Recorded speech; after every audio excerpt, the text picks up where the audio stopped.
Hello and welcome to episode 5 of our series Back to Basics, Artificial Intelligence. Today is already conclusion day. So we saw the data utilization, we talked about the different types of artificial intelligence, different types of user interfaces, and lastly, the usage in the enterprises. Now, time for the conclusion. In this season of the Back to Basics video, we talked about artificial intelligence. We reviewed the interfaces, the capabilities, what it can help with, etc.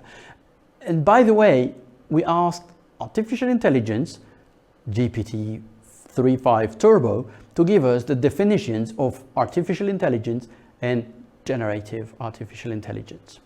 This is what it came with.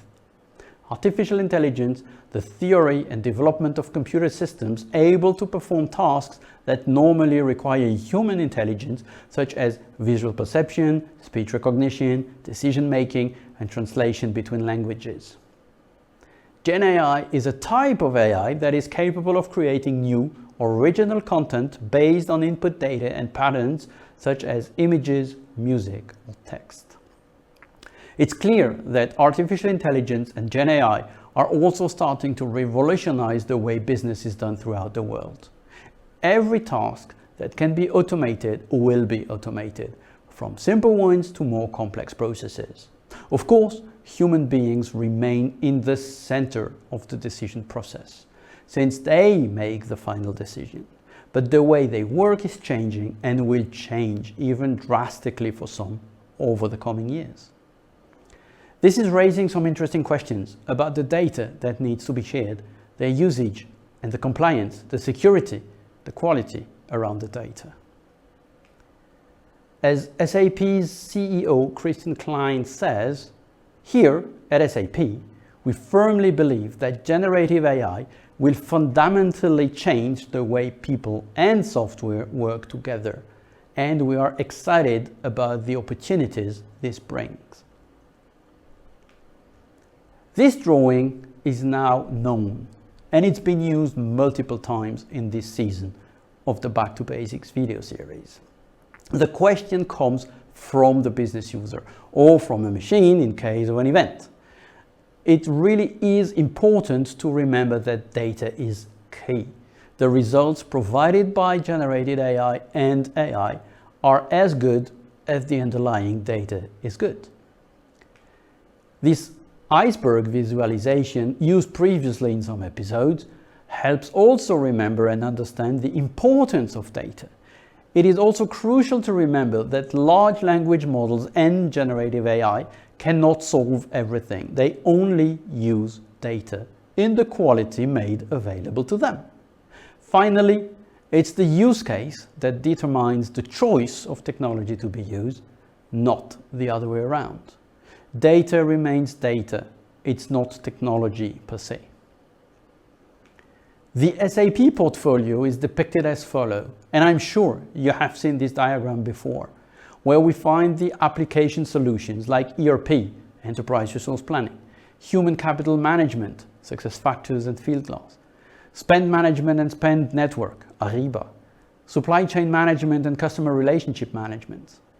All these applications contain artificial intelligence and will contain more in the future to help users in their business and decision-making processes. Joule is the assistant, the user interface to all applications, allowing users to ask questions in natural language, get answers, multiple choice answers sometimes, where a decision needs to be made, for instance, and allows a smooth and transparent navigation between all the applications just based on some input questions or prompts. All these applications are based on the Business Technology Platform. Business Technology Platform consists of 5 main pillars: data and analytics, integration, application development, automation, and artificial intelligence. The respective URLs are available below.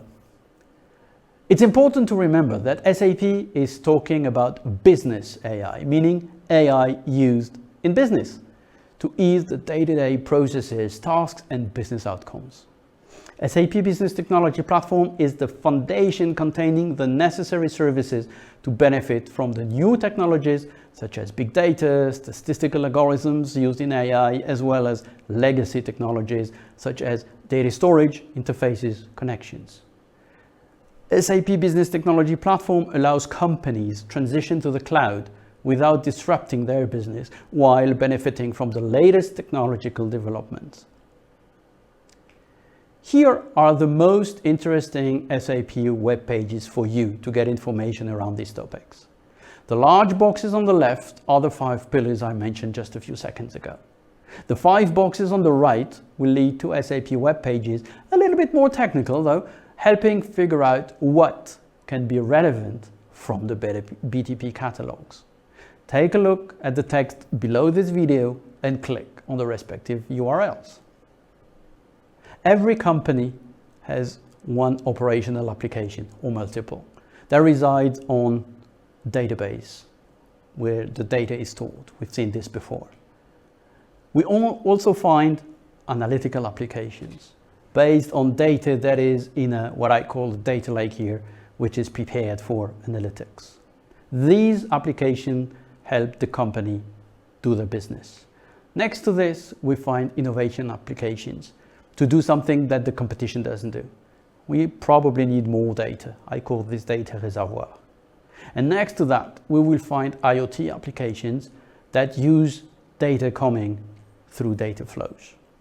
On top of this, we find the business intelligence to help do reporting, dashboarding, analysis, planning, forecasting, consolidation, you name it. We saw that in the previous seasons of the Back to Basics videos. Above the data layer, we find this business layer, data layer, business catalog layer, where we have all we need to orchestrate the data before it becomes usable by the application. This is nothing new. You probably have seen this diagram in the previous seasons of the Back to Basics again. Now, we also know that BTP is covering all the boxes where the logo is shown.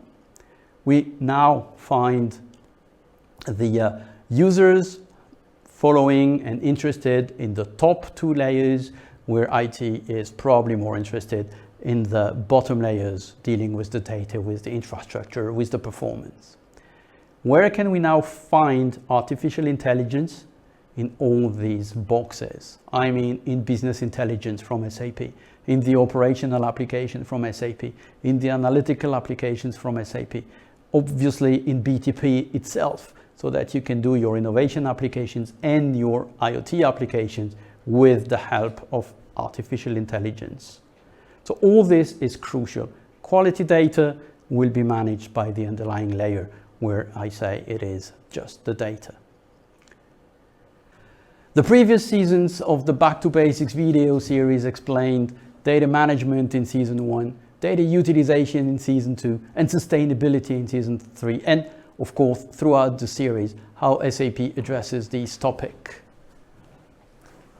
Patrick and I hope that this 4th season about artificial intelligence, it was useful and interesting, so that you understand a little bit more about what artificial intelligence means, does, can do and cannot do, what are its implications in the business, and we hope to see you again soon in new episodes on other exciting topics. Thank you. Bye-bye. Thank you and bye-bye.